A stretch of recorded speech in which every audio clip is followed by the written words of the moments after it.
बड़ी खबर सामने है। इजराइल ईरान तनाव के बीच पुतिन ने बयान दिया। पुतिन ने कहा कि मुझे चिंता है कि दुनिया तीसरे विश्व युद्ध की तरफ बढ़ रही, दुनिया में संघर्ष की संभावनाएं बढ़ रही।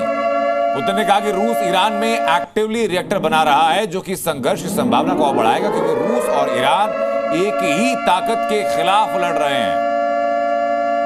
व्लादिमीर पुतिन का ये संभवतः इजराइल ईरान टिफ के बीच में इस मामले को संबोधित करते हुए, एड्रेस करते हुए ये एक बड़ा पब्लिक अपीयरेंस रहा है, जिसमें पुतिन ने कहा कि इस वक्त दुनिया तीसरे विश्व युद्ध की तरफ बढ़ती उनको दिखाई पड़ रही है और रूस और ईरान एक ही ताकत है जिसके खिलाफ वो लड़ रहे हैं। कि इजराइल को लेकर के पुतिन ने सीधा सीधा संकेत दिया। ग्लोबल टेंशन जिस वक्त हो रही है, जो कहा जा रहा है कि अप्रत्यक्ष तौर पर दुनिया का हर देश अपनी स्ट्रैटेजी अपना रहा है और अपनी स्ट्रैटेजी को जो चीज सूट कर रही है उसके हिसाब से अपनी साइड तय कर रहा है। इसी को लेकर पुतिन कह भी रहे हैं कि संघर्ष की जो संभावना है वो लगातार बढ़ती जा रही है।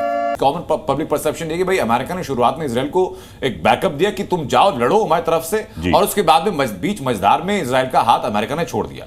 अब इजराइल वही सपोर्ट लेने की कोशिश कर रहा है, लेकिन प्रत्यक्ष तौर पर अमेरिका वो सपोर्ट देने से हिचकिचा रहा है। क्या जो पब्लिक डोमेन परसेप्शन ऐसा है? नहीं आनंद जी, बिल्कुल नहीं। इजराइल का साथ अमेरिका ने अभी तक नहीं छोड़ा है और ना ही छोड़ेगा, ये आप लिखित में ले लीजिए। देखिए, इस पूरे युद्ध के दौरान में चाहे बयानबाजी कुछ भी होती रही है, लेकिन अमेरिका ने हर सूरत में हर कदम पर इजराइल का साथ दिया है और देता रहेगा, क्योंकि इजराइल है तो अमेरिका है, अमेरिका है तो इजराइल है। इस समय स्थिति ऐसी बनी हुई है। अगर ऐसा है कि अमेरिका और इजराइल सेम पेज पर है और अमेरिका इजराइल के साथ लगातार बना हुआ है, तो फिर क्यों इजराइल के एक बड़े डेलीगेशन को जाकर के यूएस में मुलाकात करनी पड़ रही है, वो भी ऐसी वॉर लाइक सिचुएशन में? देखिए, जरूरी है, क्योंकि अगर आप आकलन करो ट्रंप के बयानों का, तो ऑपरेशन सिंदूर में 24 अप्रैल को उन्होंने कह दिया था एक अमेरिकन बेस में जाके, जब हम पहलगांव पे अटैक हुआ था, कि ये दोनों पुरानी सभ्यताएं लड़ते रहती है, इनको लड़ने दो, अपने आप समझ लेंगे। नंबर 1। नंबर 2, पुतिन के साथ 2 घंटे की बात हुई थी उनके, जब उनका ट्रस्ट नहीं चला था तो 2 घंटे बात किया था उन्होंने 1 महीने पहले, और उसके बाद खिसियानी बिल्ली खंभा नोचे की तरह उन्होंने आके ये कहा था कि ये दोनों को लड़ने दो, रसिया यूक्रेन को अपने आप सॉर्ट आउट कर लेंगे। और फिर ऑपरेशन सिंदूर और ये दोनों के कहने के बाद इजराइल के कहने पे भी उन्होंने कहा है कि इन दोनों को सॉर्ट आउट कर लेने दो, ये अपने आप कर लेंगे।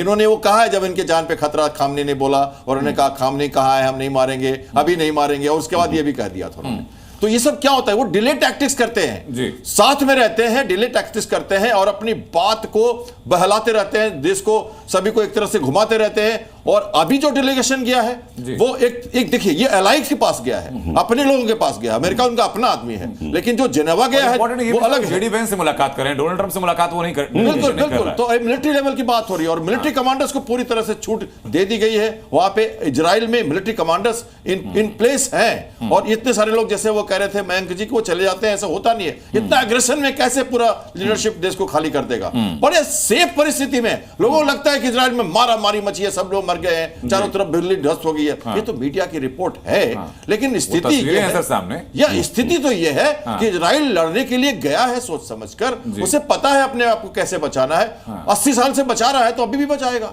उसे पता है। और वो अपने एलाइज के पास गया है मंत्रणा करने के लिए। ये तो ऑफेंसिव पोस्टरिंग हुई, वो एलाइज के पास गया है और ईरान के लोग हैं जो जेनेवा गए हैं दूसरे न्यूट्रल कंट्रीज के पास, वहां समझौता लग रहा है, यहां तो फोर्सफुलनेस लग रही है। आप देखिए, तो इसका मतलब इजराइल की पोस्टरिंग। अच्छा, बड़ी डेवलपमेंट है। ईरान जहां पहुंचा है वो समझौते की नीयत से पहुंचा है, लेकिन यहां पर जो है मसल फ्लेक्सिंग हो रही है, अपनी पोस्चरिंग की जा रही है।